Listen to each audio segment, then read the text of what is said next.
নমস্কার বন্ধুরা, রুবিস kitchen and ব্লগসে সবাইকে স্বাগত। আশা করি তোমরা সকলেই ভালো আছো, আমিও ভালো আছি। আমি আবারও আরেকটি নতুন রান্না নিয়ে চলে এসেছি। এই রান্নাটি সম্পূর্ণ নিরামিষ। কাতলা মাছ রান্না করেছি পটল আলু দিয়ে ঝোল। প্রথমে কাতলা মাছগুলো আমি ভেজে নিয়েছি। সেই তেলেই আমি জিরে ফোড়ন দিয়ে পটল আলুগুলো ভালো করে ভেজে নেব, যাতে কাঁচা না থাকে। এর উপরেই লবণ দিয়ে নেব, আর হলুদ দিয়ে নেব, জিরে গুঁড়ো, ধনিয়ার গুঁড়ো, লঙ্কার গুঁড়ো দিয়ে নেব। তোমরা কাঁচা লঙ্কা বেটে বা কাঁচা লঙ্কা চিরেও দিয়ে নিতে পারো। আমার কাছে কাঁচা লঙ্কা ছিল না বলে আমি শুকনো লঙ্কার গুঁড়ো দিয়েই রান্নাটা করে নিলাম।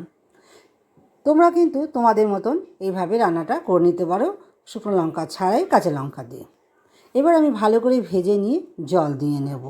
আমার এই রান্নাটি যদি তোমাদের ভালো লেগে থাকে, অবশ্যই আমার চ্যানেলটিকে লাইক, শেয়ার, কমেন্ট করে দিও, আর প্রচুর প্রচুর সাবস্ক্রাইব করে দিও। চলো, জল দিয়ে নিলাম। ভাজাভাজি হয়ে গেল বলে জলটা দিয়ে নিলাম। বেশি ভাজা গেলে মশলাগুলো পুড়ে যাবে, তাই মিডিয়াম মতন আমি ভেজে নিয়ে জলগুলো দিয়ে নিলাম। আমার এখানে আলু পটলগুলো প্রায় সিদ্ধ হয়ে গেছে। একটু ফুটলেই মাছগুলো দিয়ে নামিয়ে নেব। তোমরা ধনেপাতা তোমরা দিতেও পারো, না দিতেও পারো। আমার ধনেপাতা খেতে আমাদের বাড়ির সবাই ভালোবাসে, তাই নামানোর পর আমি একটু ধনেপাতা দিয়ে নিয়েছিলাম। এক্ষেত্রে আমি গরম মশলা গুঁড়ো দিইনি। এখানে পটল আলুর তরকারিতে গরম মশলা গুঁড়ো দিলে খেতে ভালো লাগবে না। কেমন হয়েছে অবশ্যই তোমরা কমেন্ট করে জানাবে। চলো, আজকে এই পর্যন্ত। টাটা।